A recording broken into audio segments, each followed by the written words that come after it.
స్తోత్రం. హల్లెలూయా. మహిమ ఘనత ప్రభావము దేవాదేవునికి చెల్లును గాక. ఆమేన్. ప్రభునందు ప్రియమైనటువంటి వాళ్ళరా, దేవుని యొక్క మహోన్నతమైనటువంటి కృప ద్వారా మరలా మనమందరం కూడా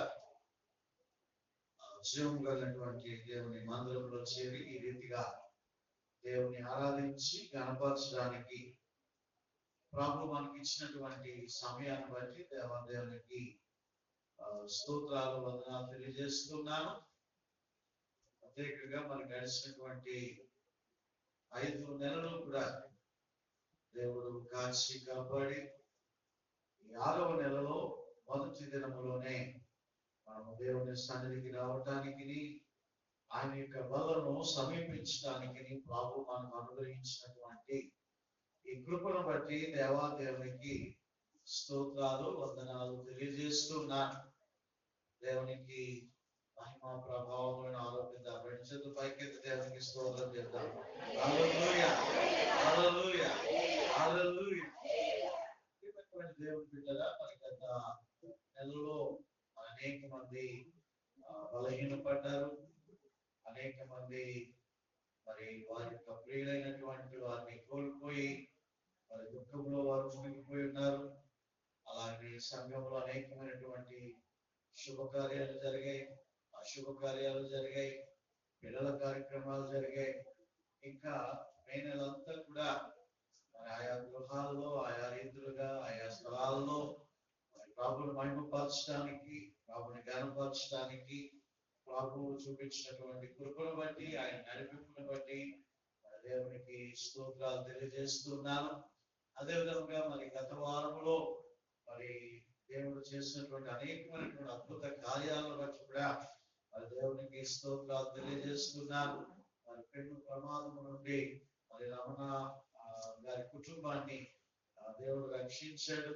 దేవుడి కృప ద్వారా మరి ఆ రాత్రికాల సమయంలో ఆ స్లాబ్ పడిపోయిన సందర్భంలో అర్ధరాత్రి 1 గంట వేళ మరి ప్రభువు మరి దూత మరి చెప్పినట్టుగా అతను లేవడము, తన కుటుంబాన్ని అంతటి కూడా బయటికి తీసుకొని పోవడము నిజంగా ఆ దేవుని గొప్ప అద్భుత కార్యం అది. లేకపోతే ఒక కుటుంబం అంతా హాస్పిటల్ పాలవలసినటువంటి పరిస్థితి. నిజంగా దేవుడు చేసినటువంటి కాపుదలను బట్టి, దేవుని కృపను బట్టి నేను దేవునికి స్తోత్రాలు తెలియజేస్తున్నాను.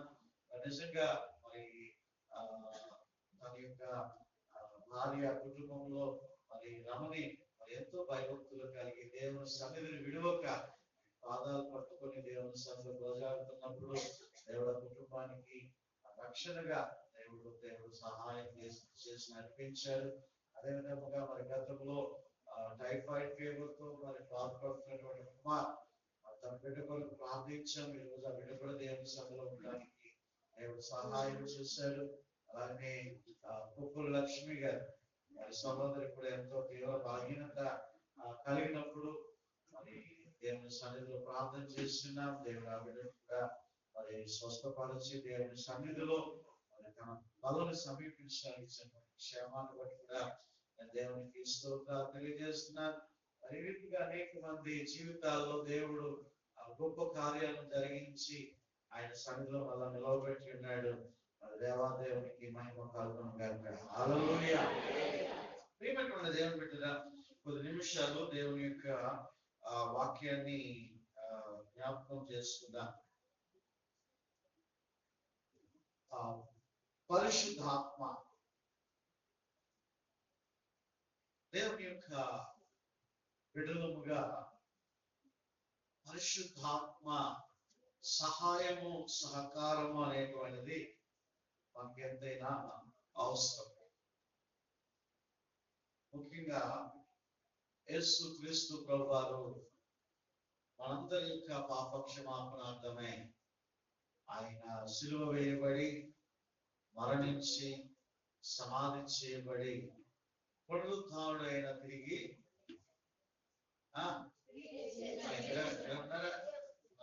అందుకోవాలి తిరిగి ఆయన లేచి ఉన్నారు. ఆయన తిరిగి లేచి ఆయన 40 దినాలు ఈ భూమి మీద తనకు తానుగా అగుపరుచుకొని ఆయన ఆరోహణమై ఉన్నారు. ఆయన 40 దినాలు ఆరోహణమైనప్పుడు ఒక మాట ఆయన పలుకుతాడు, ఇదిగో మీరు పట్టణములో నిలిచి ఉండుడి, మీరు వెళ్ళిపోకండి. నేను ఆరోహణమయ్యాను, ఇప్పుడు మీరు సువార్త చెప్పడానికి కానీ, దేవుని పనులు చేయడానికి కానీ, క్రియలు చేయడానికి కానీ, కార్యాలు చేయడానికి కానీ మీరు వెళ్ళిపోవద్దు. మీరు పట్టణములో నిలిచి ఉండండి. ఎందుకో తెలుసా? ఆయన ఆరోహణమైన తర్వాత 10 దినముల తర్వాత ఇదిగో పెంతెకోస్తు దినం అనేటువంటిది బలమైనటువంటి దేవుని ఆత్మ కిందకి దిగి ప్రతి ఒక్కరిని కూడా పరిశుద్ధ ఆత్మతో నింపింది. ఆ నింపుదల కోసము యేసుక్రీస్తు ప్రభువు చెప్పినటువంటి మాట, మీరు పట్టణములో నిలిచి ఉండండి. ఈరోజు ఆనాటి శిష్యులకే కాదు, మనందరికీ కూడా పరిశుద్ధాత్మని యొక్క సహాయము, పరిశుద్ధాత్మని యొక్క సహకారము, పరిశుద్ధాత్మని యొక్క నడిపింపు మనందరికీ కూడా ఉండాలి. మన దేవుడు త్రిత్వమైనటువంటి దేవుడు. ఆయన తండ్రి అయినటువంటి దేవుడు, కుమారుడు అయినటువంటి దేవుడు, పరిశుద్ధాత్మ అయినటువంటి దేవుడు. పరిశుద్ధాత్మ కూడా పురుషుడే, అది స్త్రీ కాదు. కాబట్టి పరిశుద్ధాత్మని యొక్క సహాయము, పరిశుద్ధాత్మని యొక్క నడిపింపు అనేటువంటిది మనకి ఎంతైనా అవసరం. ఆ పరిశుద్ధాత్మ నడిపింపు ఉంటే నిజంగా దేవుడు మనం ఏ విధమైనటువంటి ఉచ్చులో పడకుండా, ఎటువంటి ప్రమాదంలో పడకుండా దేవుడు తన అద్భుతమైనటువంటి గైడెన్స్ ద్వారా దేవుడు మనల్ని నడిపిస్తాడు. ముఖ్యంగా మరి చెప్పుకున్న ప్రకారముగా మరి రమణి వారి యొక్క కుటుంబంలో నిజంగా పరిశుద్ధాత్మ యొక్క నడిపింపేయాలి. ఆ ప్రమాదం నుంచి తప్పించడానికి ఇదిగో ఎల్లప్పుడూ కూడా పరిశుద్ధాత్మ దేవుడు మనకి సహాయమును, సహకారములను, నడిపింపును అనుగ్రహించడానికి దేవుడు మనకి అనుగ్రహించినటువంటి గొప్ప భాగ్యము పరిశుద్ధాత్మ దేవుడు. అయితే ప్రియమైనటువంటి దేవుని బిడ్డలారా, ఈ పరిశుద్ధాత్మను పొందుకోవడము అనేటువంటి విషయాన్ని మనం జ్ఞాపకం చేసుకుంటాం. ఈ పరిశుద్ధాత్మను నింపబడటం అనేటువంటిది జ్ఞాపకం చేసుకుంటాం. ఇప్పుడు మనం జాగ్రత్తగా గమనించినట్లయితే ఈ రెండు విషయాలు కూడా వేరు వేరు విషయాలు అనేటువంటి విషయాన్ని మనం గమనించాలి. పరిశుద్ధాత్మను పొందుకోవడము, పరిశుద్ధాత్మను నింపుకోవడము. పరిశుద్ధాత్మను పొందుకోవడము, పరిశుద్ధాత్మతో నింపబడటము. ఈ రెండు విషయాలు కూడా వేరు వేరు విషయాలు. ఈ రోజు మనం దేవుని వాక్యాన్ని మనం వింటూ ఉంటున్నాం.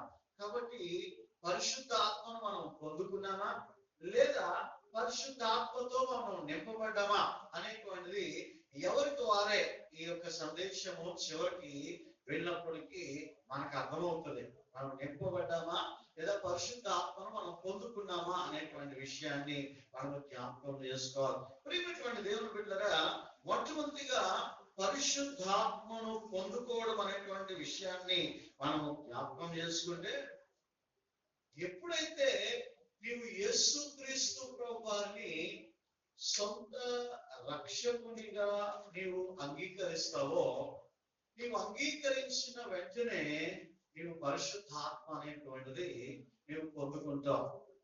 ఎప్పుడైతే నీవు యేసే నా రక్షకుడు, యేసే నా దేవుడు అని చెప్పి నువ్వు యేసుక్రీస్తు ప్రభువుని ఒప్పుకొని నమ్మి విశ్వసించి బాప్తిస్మం తీసుకుంటావో, ఆయన రక్షకుడిగా అంగీకరిస్తావో, అప్పుడే నీవు పరిశుద్ధాత్మను నీవు పొందుకుంటావు. యేసుక్రీస్తు ప్రభువారు కూడా సేవా పరిచర్య కాలంలో ఆయన 30 సంవత్సరాలు తన తల్లికి పరిచర్య చేస్తూ తన తల్లి దగ్గరే ఉంటూ ఆయన 30 సంవత్సరాలు గడిచిన తరువాత ఆయన యోర్దాను నదిలో యోహాను ద్వారా ఆయన బాప్తిస్మం తీసుకొని ఉన్నాడు. ఆయన బాప్తిస్మం తీసుకున్న వెంటనే ఆయన ఒడ్డుకు రాగానే ఇదిగో పరిశుద్ధాత్మ పావురం రూపంలో ఆయన మీదకి వచ్చి వాలింది. వెంటనే తండ్రి అయినటువంటి దేవుడు పలుకుతున్నాడు, ఈయన నా ప్రియ కుమారుడు, ఈయన యందు నేను ఆనందించుచున్నాను అనేటువంటి మాటను అక్కడ పలుకుతూ ఉన్నాడు. ఈ రోజు ప్రియమైనటువంటి దేవుని బిడ్డగా అదే బాప్తిస్మము అనేటువంటి దాని విషయంలో కూడా ఎప్పుడైతే యేసుక్రీస్తు ప్రభు వారిని సొంత రక్షకునిగా అంగీకరిస్తారో, నమ్మి విశ్వసించి బాప్తిసం తీసుకుంటారో, వారందరూ కూడా పరిశుద్ధాత్మను పొందుకుంటున్నారు అనేటువంటి విషయాన్ని మనము గమనించాలని ప్రభు పేట మనం చేస్తున్నాం. అపోస్తుల కార్యములు ఒక విషయం, ఆ వాక్యాన్ని మనం చూస్తే మనకి తేటగా అర్థమవుతూ ఉంటుంది. అపోస్తుల కార్యములు 2వ అధ్యాయము 38వ వచనాన్ని ఒకసారి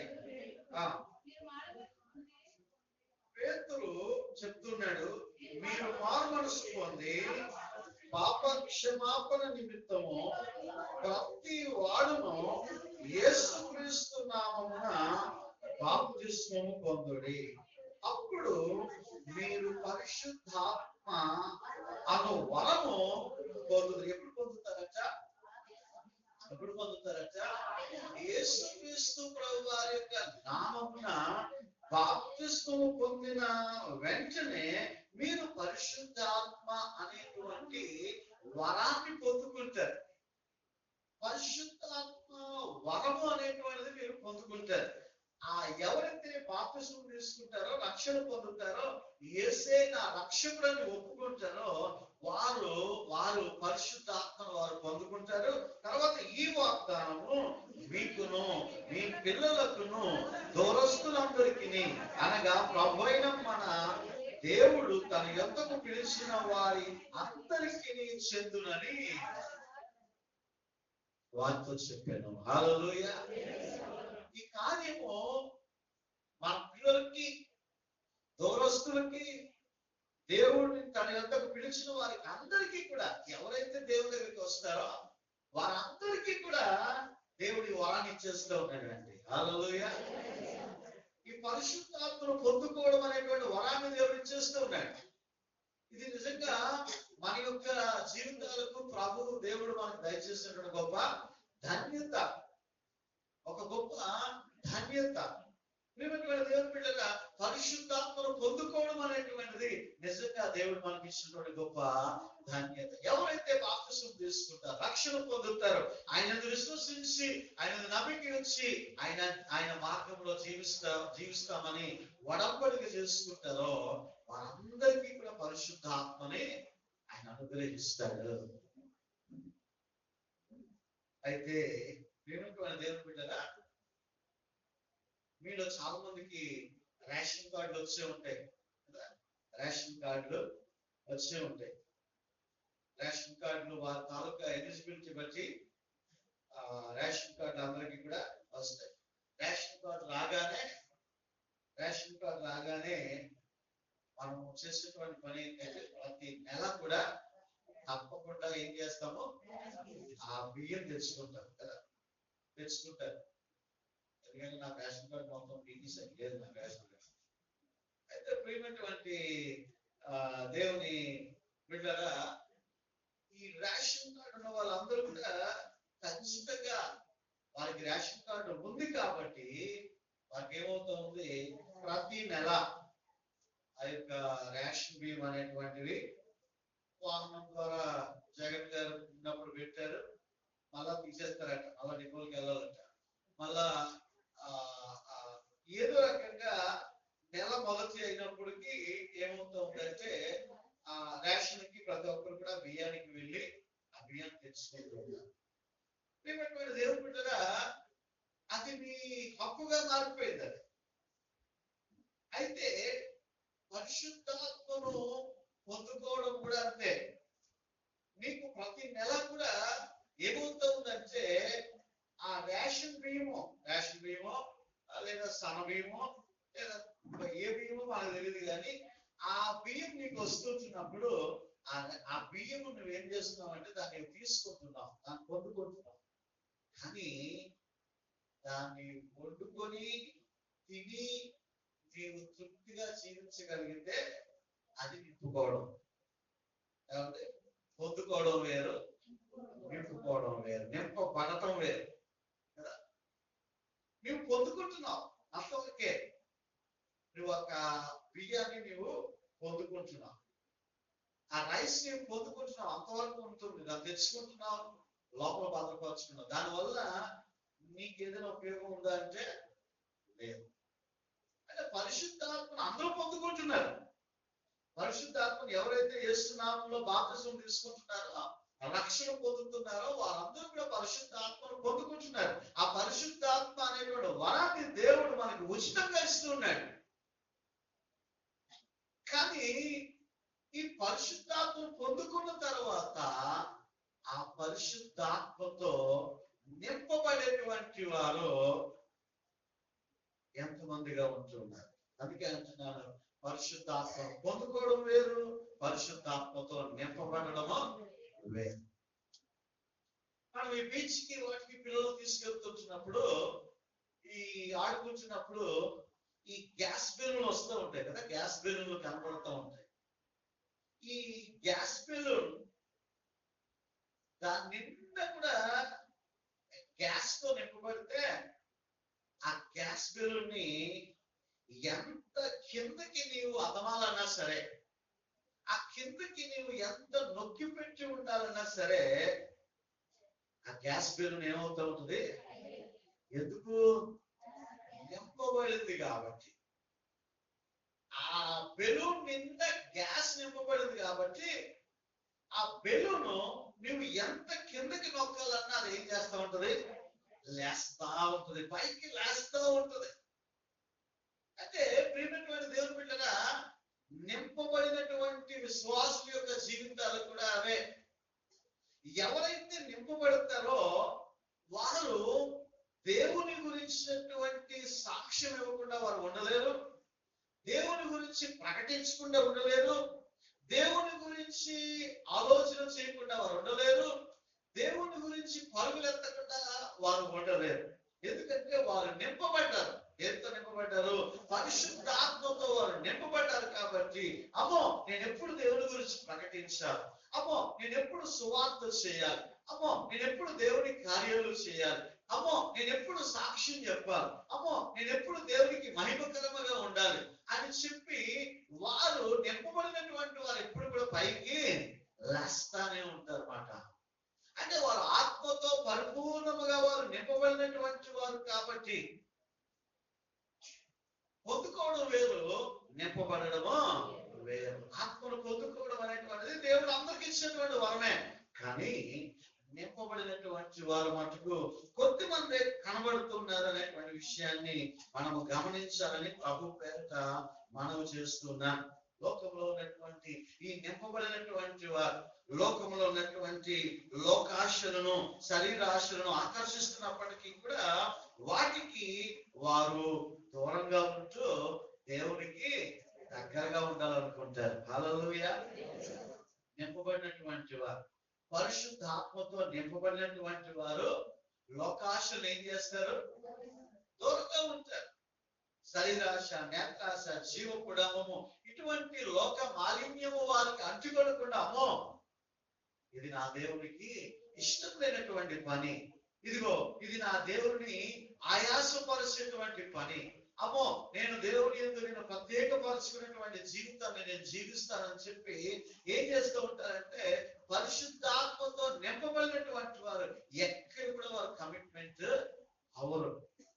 ఎక్కడ కూడా దుష్టులతో సాంగత్యము వారు చేయరు. దుష్టులను వారు దూరంగా ఉంచుతారు, దుష్ట సహవాసాన్ని దూరంగా ఉంచుతారు. ఏ వాక్యం చెప్తుంది కదా, దుష్ట సాంగత్యము మంచి నడవడికను చెప్తుంది. ఎవరైతే పరిశుద్ధాత్మతో నింపబడతారో ఆ నింపబడినటువంటి వారు ఎన్నడూ కూడా ఏమిటువంటి దేవుని బిడ్డగా పాపముతో వారు రాజీ పడరు. అలాగే స్కూల్లో, కాలేజీల్లో, ఏమండి అలాగే ఉద్యోగాల్లో, వ్యాపారాల్లో ఎక్కడ కూడా పరిశుద్ధాత్మతో నింపబడినటువంటి వారు దేవుని కొరకు వారు సాక్షులుగా వారు నిలవబడతారు. దేవుని కొరకు వారు ఎప్పుడు కూడా సిగ్గుపడరు. దేవుని కొరకు బలమైనటువంటి కార్యాలు చేయాలని, దేవుణ్ణి ఘనపరచాలని, దేవుని స్తుతించాలి, వీరిలో ఎప్పుడు కూడా ఆ తాపత్రయమే ఉంటుంది. అమ్మో, నా దేవుని కొరకు నేను ఏదో ఒకటి చేయాలి, నా దేవుని నేను ప్రకటించాలి, అవకాశం దొరికితే చాలు, సమయం దొరికితే చాలు, నా దేవుని నేను ఘనపరచాలనేటువంటి తృష్ణ, కోరిక ఎవరో ఉంటుందో తెలుసా? పరిశుద్ధాత్మతో నింపబడినటువంటి వారికి మాత్రమే ఉంటుంది. వారికి ప్రతి చోట కూడా వారికి ఉండేటువంటి తాపత్రయం ఏంటో తెలుసా? ఇదిగో నా దేవుని కొరకు నేను సాక్షికరముగా నేను జీవించాల, నా దేవుని కొరకు నేను బ్రతకాల, నా దేవుని కొరకు నేను జీవించాల. ఇది ఎవరైతే పరిశుద్ధాత్మతో నింపబడతారో, పొందుకోవడం అనేటువంటిది చెప్పుకున్నాం కదా, ఎవరైతే బాప్తిసం తీసుకుంటారో, రక్షణ పొందుతారో వాళ్ళందరికీ పరిశుద్ధాత్మ అనేటువంటి వరాన్ని దేవుడు ఇస్తూ ఉన్నాడు. కానీ ఆ పరిశుద్ధాత్మ వరాన్ని ఇస్తున్నాడు, కానీ దాన్ని స్వీకరించి పరిపూర్ణముగా అంగీకరించి ఏమంటే నింపుకునేటువంటి వారు తక్కువగా ఉంటున్నారు. ఏమైనా మంచి దేవుని బిడ్డరా, ఈ నీషుత్సు నీషుత్సు ఏంటి? నోతరు కదా ఏంటట? నీషుత్సు. చైనా వాళ్ళ పేరు ఎలాగే ఉంటాయి కదా. నీషుత్సు చెప్పండి. నీషుత్సు నీషుత్సు అనేటువంటి ఒక మిషనరీ గురించినటువంటి విషయాన్ని మనం ఒకసారి జ్ఞాపకం చేసుకుంటే, ఏం పేరు? నీషుత్సు. ఈ మిషనరీ చైనా దేశానికి చెందినటువంటి వాడు. వీరి తల్లిదండ్రులు ఈ నీషుత్సు గురించి ఆయన పుట్టక ముందు ప్రార్థన చేస్తారు. ప్రభా, మాకొక మగపిల్లవాడిని దయచేయండి, మాకొక మగపిల్లవాడిని దయచేస్తే మేము నీ సేవకు మేము సమర్పిస్తాం, నీ పరిచర్య కొరకు మేము సమర్పిస్తాం, అయ్యా మాకు మగపిల్లవాడిని దయచేయండి అని చెప్పి ఆ నీషుత్సు యొక్క తల్లిదండ్రులు వాడు పుట్టక మునుపు ప్రార్థన చేశారు. ప్రార్థన చేసినప్పుడు దేవుడు ఆ ప్రార్థన విని ఆ చక్కని కుమారుడిని దయచేశారు. ఆ కుమారుడిని దయచేసినప్పుడు ఆ కుమారుడికి ఈ పేరు పెట్టారు. ఏ పేరు? నీషుత్సు. ఏమంటే నీషుత్సు. అయితే ప్రియమైనటువంటి పేరు పెట్టారుగా, ఈ పేరు పెట్టినప్పుడు ఆ పిల్లవాడు మంచి జ్ఞానవంతుడు, మంచి ప్రతిభావంతుడు, అన్ని కూడా మంచి స్కోర్, మార్క్స్ అన్ని కూడా చాలా చక్కగా వస్తూ ఉన్నాయి, ప్రతిభావంతుడు. కానీ ఈ నీషుత్సుకున్నటువంటి ఆలోచనలన్నీ కూడా దేవుని సేవ మీద కాదు, దేవుని పరిచర్య మీద కాదు, కానీ తను లోకంలో ఇంకా ఎంతో సాధించాలనేటువంటి ఆలోచన. తనకి డ్రీమ్స్ ఉన్నాయి, తన కళలు ఉన్నాయి. అంటే చాలా మంది యవనస్తులు కూడా కొన్ని కళలు ఉంటాయి కదా. ఓ, నేను ఎట్లాగా సంపాదించాలి, ఇలాంటి అమ్మాయిని చేసుకోవాలి, లేదా ఇలాంటి ఇల్లు కట్టుకోవాలి, ఈ విధంగా బ్రతకాలనేటువంటి ఒక డ్రీమ్స్ ఉంటాయి కదా. ఈ నీషుత్సు కూడా ఇటువంటి డ్రీమ్సే. నా ఫ్యూచర్ ఇలా ఉండాలా, ఇలాగా ఉండాలా, అలా తిరగాల, ఈ కారు, ఆ కారు, అది ఇది ఇది అది. ఈ నీషుత్సుకి కొంతమంది ఉంటారు, ఎవరో 6 నెలలకోసారి సెలవు మార్చేస్తూ ఉంటారు, నెలకో సెలవు మార్చేస్తూ ఉంటారు. ప్రియమైన దేవుని బిడ్డగా నేను జ్ఞాపకం చేస్తున్నాను, ఈ నీషుత్సుకి యవనస్తుడు ఈ డ్రీమ్స్ అన్ని కూడా అలాగే ఉంటూ ఉన్నాయి. అయితే ప్రియమైన దేవుని బిడ్డగా ఒక దినాన్ని ఒక ఉజ్జీవ కూడికకు వెళ్ళాడు. అక్కడికి వెళ్ళిన తర్వాత దేవుని యొక్క పరిశుద్ధాత్మ చేత నింపబడ్డాడు. హల్లెలూయా. పరిశుద్ధాత్మ పొందుకోవడం కాదు, పరిశుద్ధాత్మ చేత నింపబడ్డాడు. పరిశుద్ధాత్మ చేత నింపబడి నాటి నుండి కూడా ఈ నీషుత్సు దేవుని కొరకు సేవ చేయాలి, దేవుని కొరకు నేను జీవించాలని దేవుని బలమైనటువంటి ఆత్మ చేత పట్టబడి నింపబడి ఎక్కడికో వెళ్ళిపోలేదు. మొట్టమొదటిగా తన స్నేహితులకు సువార్త చెప్పడం మొదలుపెట్టాడు. చాలా మంది స్నేహితులకు సువార్త చెప్పాలంటే సిగ్గుపడతా ఉంటారు. ఏమండి, చాలా మంది స్నేహితులతో యేసయ్య గురించి పంచుకోవాలంటే అదేదో చెప్పకూడనిది అన్నట్టుగా బాధపడుతూ ఉంటారు. నీ దేవుల్లో ఏ విధమైనటువంటి సిగ్గుపడాల్సిన అవసరమో లేదు. సిగ్గుపడవలసినటువంటిది వారి బూతులు, వారి సరసోక్తులు, వారి విరుగుటి కొరకే అనేటువంటి సామెత ఉంటూ ఉంటది. అలాగనే ఎవరైతే ఈ సనాతన ధర్మం అనేటువంటిది పైకి తీసుకొచ్చి దాన్ని గెలిచారో ప్రియమైనటువంటి దేవుని బిడ్డరా, ఇప్పుడు దాని గురించి సమాజం అంతటికి తెలుస్తూ ఉంది.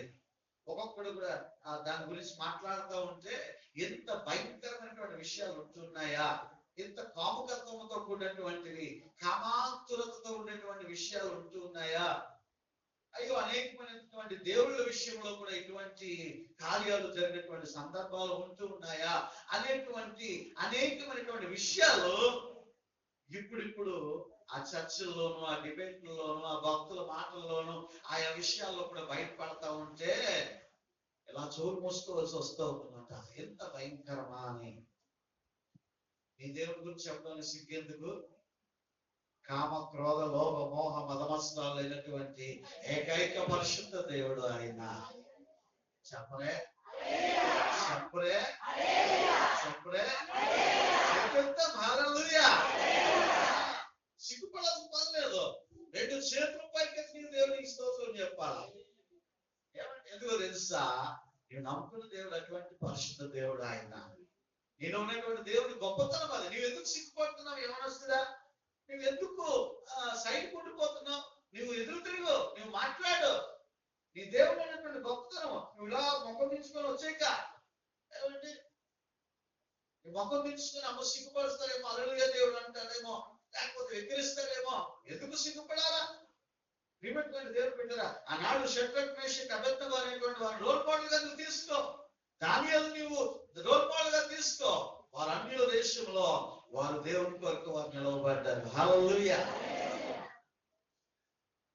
మళ్ళా మీ శిష్యులకి పోతాం. ఏమంటే అయితే దేవుని చేత పట్టుబడ్డారు. తన స్నేహితుల మధ్యన సువార్త చేయడం మొదలు పెట్టాడు. ఇంచుమించు 70 మందిని మార్చేసాడు. ఇంచుమించు 70 మందికి సువార్త ప్రకటించి దేవునిలోనికి నడిపించాడు. దేవునిలో నడిపించిన తర్వాత ప్రియమైనటువంటి దేవుని బిడ్డరా, దేవుని యొక్క బలమైనటువంటి ప్రేరేపణ ద్వారా ఇదిగో నీవు షాంఘై నగరానికి వెళ్ళు.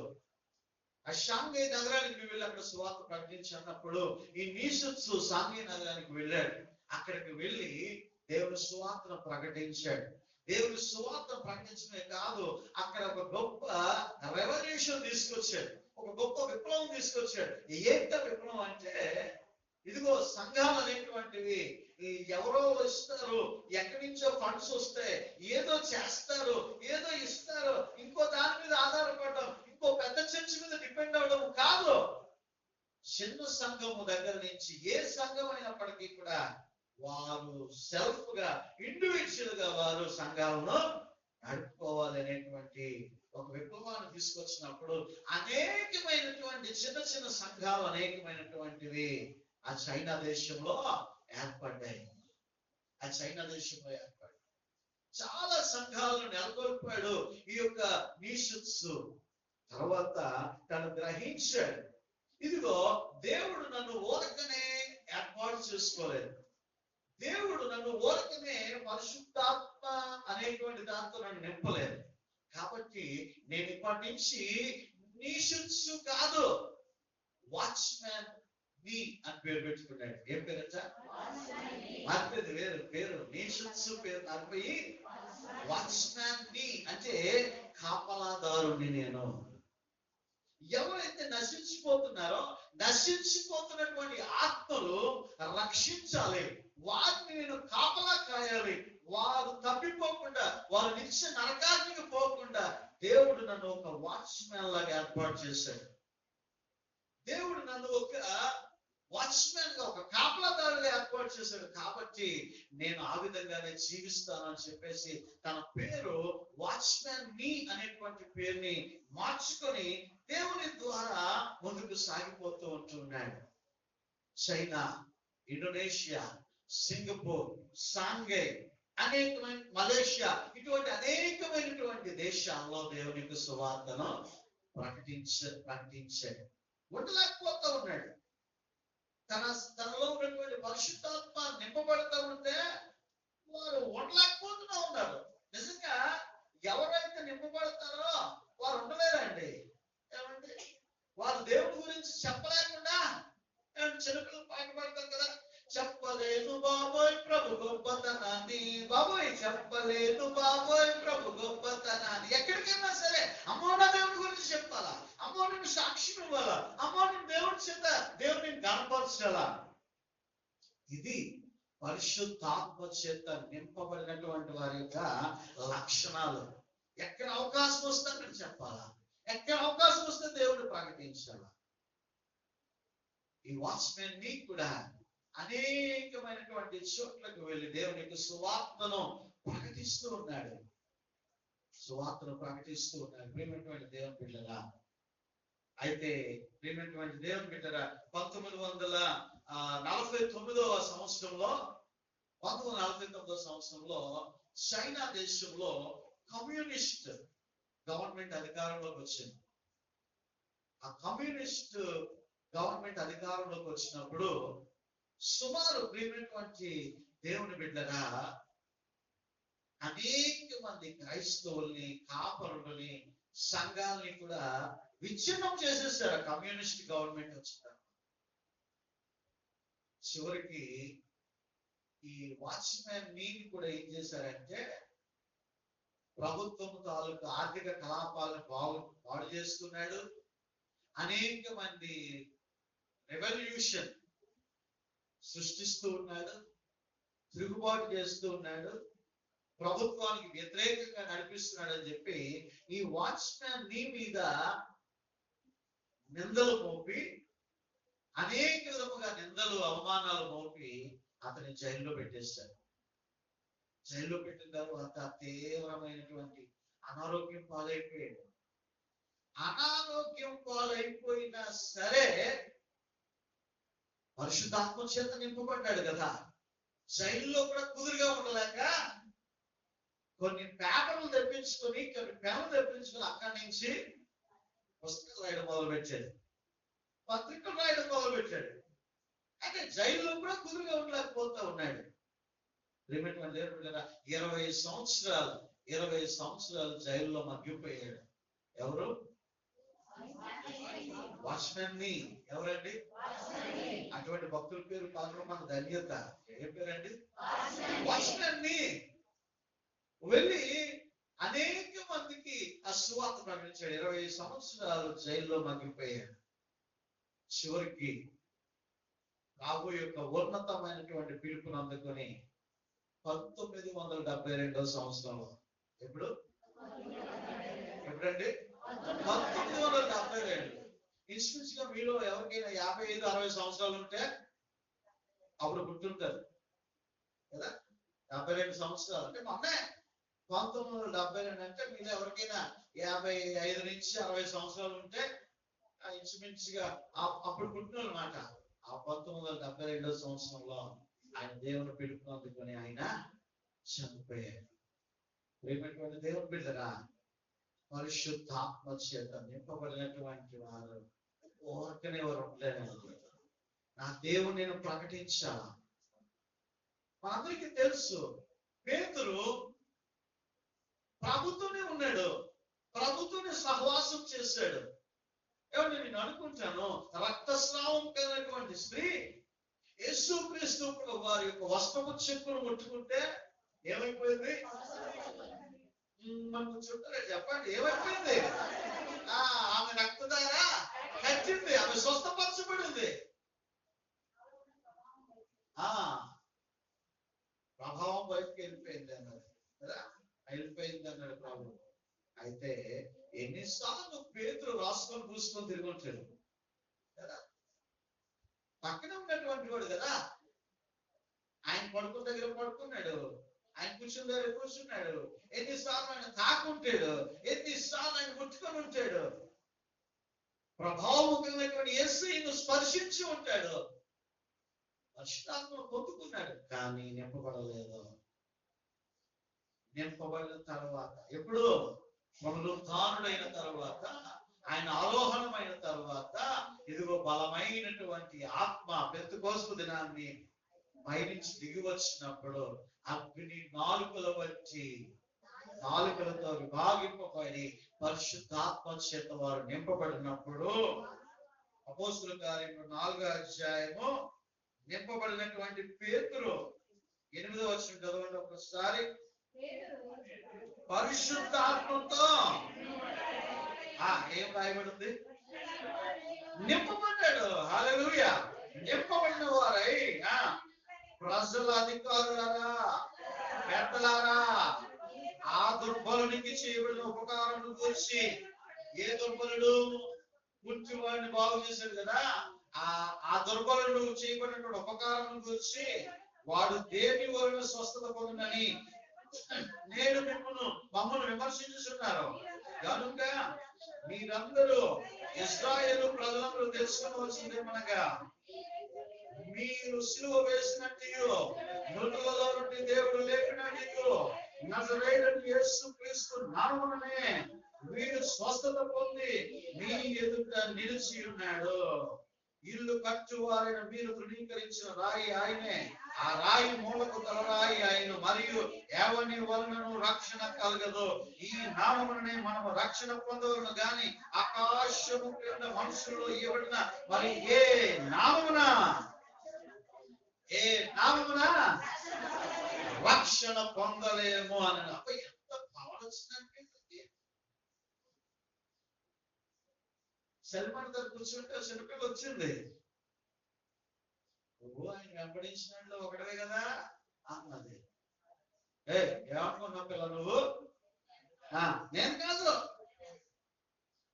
అది ఎవడో మనుషులు 7 ఉంటారు కదా, ఆ 7 నేను ఒకడిని, ఇంకోడు అన్నాడేమో, బొంకాడు, పిరికోడుగా మారిపోయాడు. అదే పేతురు ఇప్పుడు ఏమంటున్నాడంటే, అధికారులతో మాట్లాడుతూ ఉన్నాడు, అక్కడ పెద్దలతో మాట్లాడుతూ ఉన్నాడు. ఆయన నామములకు మించి మరి ఏ నామం వల్ల కూడా రక్షణ కలగదు అంటున్నాడు. హల్లెలూయా.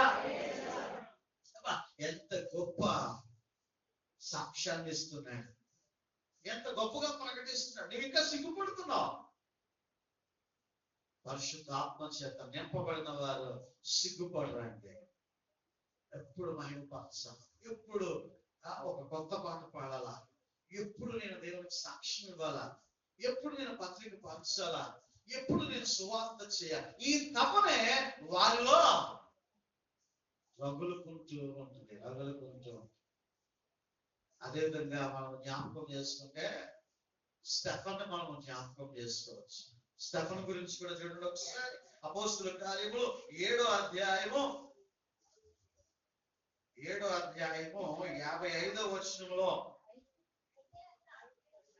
అయితే అతడు పరిశుద్ధాత్మతో నిండుకున్న వాడై, ఏం చేశాడటగా, నింపబడిన వాడై ఆకాశం వైపు తెరి చూసి దేవుని మహిమను, యేసు దేవుని కుడిపార్శ్వమందు నిలిచి ఉండుట చూసి ఆకాశము తెరవబడుటయు మనుష్య కుమారుడు దేవుని కుడిపార్శ్వమందు నిలిచి ఉండుటయు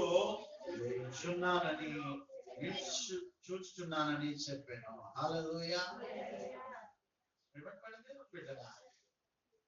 స్టెఫన్ని యేసుక్రీస్తు ప్రభువారి గురించి ప్రకటిస్తున్నారని చెప్పేసి ఏం చేశారంట, ఆ రాళ్ళతో కొట్టారంట. చావు బతుకుల మధ్య ఉన్నాడు, కానీ తన ఆత్మీయ నేత్రాలు తెరవబడ్డాయి. స్టెఫను పరిశుద్ధాత్మతో నింపబడిన వాడే. హల్లెలూయా. పరిశుద్ధాత్మతో నింపబడిన వారు మాత్రమే దర్శనాలు చూస్తారు. పరిశుద్ధాత్మతో నింపబడిన వారు మాత్రమే దేవుని ఆత్మీయ కార్యాన్ని గ్రహిస్తారు. పొందుకున్నవారు కాదు, నింపబడిన వారు. పరిశుద్ధాత్మని నింపబడాలా. ప్రేమటువంటి దేవుని బిడ్డరా, ఆకాశము తెరవబడుటయు మనుష్య కుమారుడు దేవుని కుడి పార్శ్వమందు నిలిచిండుటయు చూచుచున్నానని చెప్పాను. ఆనాడు అపోస్తలులు పడినటువంటి శ్రమలతో పోల్చుకుంటే ఈరోజు మన శ్రమలు ఎన్న తగినటువంటివి కాదండి. కంపేర్ చేయడానికి సరిపోవు. ఏదో పెద్ద శ్రమలు పడిపోతున్నామని నువ్వు అనుకుంటున్నావు. ఏమండి, కాలు నొప్పి వస్తే శ్రమ అంటావు, నడి నొప్పి వస్తే శ్రమ అంటావు, తలనొప్పి వస్తే శ్రమ అంటావు. ఏమండి, ఆనాడు రాళ్లతో కొట్టబడ్డారు, రప్పాలతో పోయబడ్డారు, శిరఛేదనం చేయించబడ్డారు, నూనెలో వేయించబడ్డారు, చర్మపు తోలులో వారు కొట్టబడ్డారు. ఏమండి, భయంకరమైనటువంటి హింసలు పొందారు. ప్రేమటువంటి దేవుని బిడ్డరా, అయినను సరే యేసుని ప్రకటించిన వారు మారలేదు. ఎందుకంటే పరిశుద్ధాత్మతో నింపబడినటువంటి వారు పరమందున్నటువంటి వాటి కొరకు వారు లక్ష్య పెడతారు. వాటి కొరకు వారు ఆలోచిస్తారు, వాటి కొరకే వారు జీవిస్తారు. ప్రేమటువంటి దేవుని బిడ్డలారా, అలాగనే జకర్యా, యాజకుడైనటువంటి జకర్యా గురించి కూడా అపోస్తలుల కార్యములు లూకా సువార్త మొదటి అధ్యాయము 67వ వచనంలో, మరియు అతని తండ్రి జకర్యా పరిశుద్ధాత్మ పూర్ణుడై, జకర్యా కూడా ఏం చేశాడు? పరిశుద్ధాత్మతో నింపబడినటువంటి వాడిగా ఉంటూ ప్రవచనం చెప్తూ ఉన్నాడు. అక్కడ దేవుని స్తుతిస్తూ ఉన్నాడు, దేవుని ఘనపరుస్తూ ఉంటున్నాడు. అలాగే అపోస్తలుల కార్యములు 4వ అధ్యాయము 31వ వచనం ఒకసారి మనం చదువుకుంటే, వారు ప్రార్థన చేయగానే వారు కూడి ఉన్న చోటు కంపించును. అప్పుడు వారందరూ పరిశుద్ధాత్మతో నిండిన వారే దేవుని వాక్యమును ధైర్యముగా బోధించిరి. హల్లెలూయా. పరిశుద్ధాత్మ చేత వారు నింపబడ్డారు, ధైర్యముగా దేవుని వాక్యాన్ని వారు ప్రకటిస్తూ ఉన్నారు. హల్లెలూయా. కాబట్టి పొందుకోవడం వేరు, నింపబడడం వేరు కదా. పరిశుద్ధాత్మను పొందుకోవడము, అది ఎవరైతే రక్షించబడ్డారో, బాప్తిసం తీసుకున్నారో వారందరూ పొందుకున్న వారే. కానీ నింపబడిన వారు దేవుని సన్నిధిలో, ఆ మేడగదిలో ఏ విధముగా ఆ ప్రార్థన అనేటువంటి సహవాసంలో పాల్గొన్నారు. ఈరోజు కూడా సంఘంలో చాలా మంది పొందుకున్న వారు ఉన్నారు, కానీ నింపబడినటువంటి వారిని వేలతో లెక్క పెట్టచ్చు. ఏమండి, చెప్తున్నాను నేను, పొందుకున్న వారు చాలా మంది ఉన్నారు. ఎవరు నింపబడినటువంటి వారు నేను చెప్పగలను. ప్రియమైనటువంటి దేవుని బిడ్డరా, నేను జ్ఞాపకం చేస్తూ ఉన్నాను, నువ్వు పొందుకుంటున్నావు కానీ నింపబడలా. నింపబడితే నీవు గ్యాస్ బిల్లుని చెప్పాను కదా మొదట్లో, గ్యాస్ బిల్లుని భూమికి ఎంత అంశాలను చూస్తున్నా అది ఎత్తనే ఉంటుంది పైకి, అది పైకి లేస్తానే ఉంటుంది. నీ దేవుడి గురించి ప్రకటించాలా, నీ దేవుడి గురించి సాక్ష్యం ఇవ్వాలా, నా దేవుడి గురించి నువ్వు బ్రతకాలా, నా దేవుడి గురించి నేను ప్రత్యేకంగా జీవించాలనేటువంటి తపన నింపుకున్నటువంటి వారికి మాత్రమే ఉంటుంది. నీళ్ళు వారికి అలవాటుగా, ఆచారంగా వారి జీవితాలు గడిచిపోతూ ఉంటాయి తప్ప దేవునికి ఏ ఉపయోగము కూడా ఉండదు. ప్రియమైనటువంటి దేవుని బిడ్డరా, ఈరోజు మనం జ్ఞాపకం చేసుకుంటున్నాం, పెంతెకోస్తు దినాల్లో మనం ఉంటూ ఉన్నాం. వచ్చే ఆదివారము గ్లోబల్ ప్రేయర్ డే, ప్రపంచ ప్రార్థనా దినోత్సవం. అది ప్రతి పెంతెకోస్తు దినాన్ని పెడతా ఉంటారు. సంఘాలన్నీ కలిసి గురజాడ కళాక్షేత్రంలో ఆ కార్యక్రమాన్ని నిర్వహిస్తూ ఉంటారు. 8వ తేదీ పెంతెకోస్తు పండుగ. ప్రియమైనటువంటి దేవుని బిడ్డరా, కేవలం దాన్ని ఒకసారి మనం ఆలోచన చేయడానికి తప్ప ఆ రోజు ఒకరోజు పరిశుద్ధాత్మ నింపబడాలని కాదు అర్థం. అక్కడ దినదినము కూడా నీవు పరిశుద్ధాత్మ చేత నింపబడాలా. నింపబడుతున్నావా? 5 నెలలు గడిచిపోయి డిసెంబర్ 31వ తారీఖు నువ్వు అన్నావు, ఏమన్నావు? నేను బైబిల్ పూర్తి చేసేస్తానని అన్నావు. ఎక్కడున్నావు నీవు ఇప్పుడు? బైబిల్ ఎన్ని అధ్యాయాలయ్యా, ఎన్ని గ్రంథాలయ్యా? చదువుతున్నటువంటి వాటిని బట్టి దేవునికి స్తోత్రం. ఏమండి, అరుణోదయ కాలంలో, ఉదయకాల సమయంలో దేవుడు నీకు ముఖ దర్శనం చేయాలని ఆశపడుతూ ఉంటాడు. ప్రియమైనటువంటి దేవుని బిడ్డరా, నేను గతంలో చెప్పాను కదా, దేవుని ముఖాన్ని నువ్వు చూడాలంటే నువ్వేం చేయాలా? బైబిల్ నీవు చదవాలా, నీవు బైబిల్ ఓపెన్ చేసి నువ్వు చూడాలా.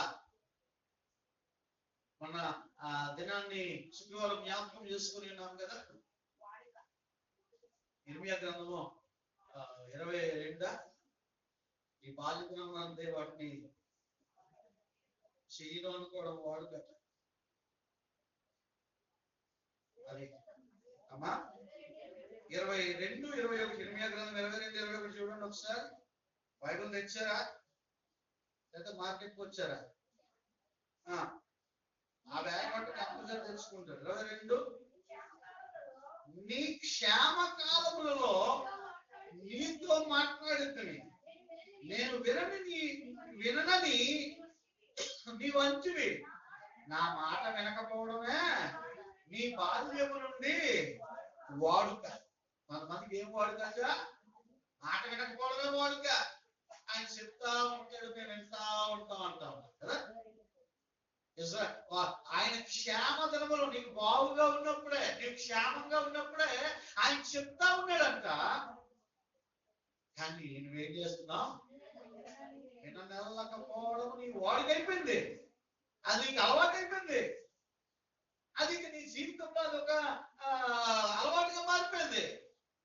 ఆయన చెప్తా ఉంటాడే, ప్రార్థన చేయమని, కథలు లేవమని, వాక్యం చదవమని, లేదా భయపడుకుని వాక్యం చూడమని, లేదా షేర్ చేయమని. కొంతమంది ప్రబుద్ధులు కనీసం ఆ పీజీపీసీ ఫ్యామిలీ అనేటువంటి వాట్సాప్ ఓపెన్ చేయడానికి ఇష్టపడరు. ఉన్నారు. ఎంత బతకస్తులు అంటే మరి వాళ్ళు ఏమన్నా తెలియదు అంటే వాక్యం అంటే శ్రద్ధ లేదు, ప్రార్థన అంటే శ్రద్ధ లేదు. నీ క్షేమ కాలంలో ప్రభు నీతో మాట్లాడుతూ ఉన్నాడు, నీకు చెప్తూ ఉన్నాడు, వాక్యం చదవమని చెప్తూ ఉన్నాడు, ప్రార్థన చేయమని చెప్తూ ఉన్నాడు. నువ్వు నిర్లక్ష్యంగా చూస్తున్నావేమో. ఇక వాక్యం చెప్తూ ఉంది, మాట వినకపోవడం నీ వాడికి అయిపోయిందంట, అది నీ అలవాటు అయిపోయిందంట. ప్రియమైన దేవుని బిడ్డరా, నీవు పరిశుద్ధాత్మతో నింపబడితేనే. ఈరోజు అనేక మంది జీవితాల్లో అద్భుత కార్యాలు జరుగుతున్నాయి, ఆశ్చర్య కార్యాలు జరుగుతున్నాయి. దేవుడు స్వస్థపరుస్తున్నాడు, దేవుడు విడుదల దయచేస్తున్నాడు. ఇక్కడ అనేకమైనటువంటి సాక్ష్యాలు శుక్రవారం వినబడుతూ ఉన్నాయి, అక్కడ అనేకమైనటువంటి సాక్ష్యాలు శుక్రవారం మొదలువారి చర్చలో వినబడుతూ ఉన్నాయి. ప్రియమైన దేవుని బిడ్డరా, ఈ సాక్ష్యాలు ప్రభుకి దగ్గరగా ఉంటున్నటువంటి వారి జీవితాల్లోనే వినబడుతూ ఉన్నాయి. నీవు దేవునికి దూరంగా ఉంటే అది దేవునికి నష్టమేం లేదు, నీకే నష్టం. కాబట్టి నీవు పరిశుద్ధాత్మను పొందుకోవడం కాదు, పరిశుద్ధాత్మతో నీవు నింపబడాలా. నింపబడితేనే నీ జీవితం ఆశీర్వాదకరంగా ఉంటది, ధన్యకరంగా ఉంటది. అతి ధన్యత పరిశుద్ధాత్మ దేవుడు వాక్యం వినిచినటువంటి మనందరికీ దయచేయను గాక. ఆమేన్. చెవులు గలవాడు ఆత్మస్వరమును వినును గాక. ఆమేన్.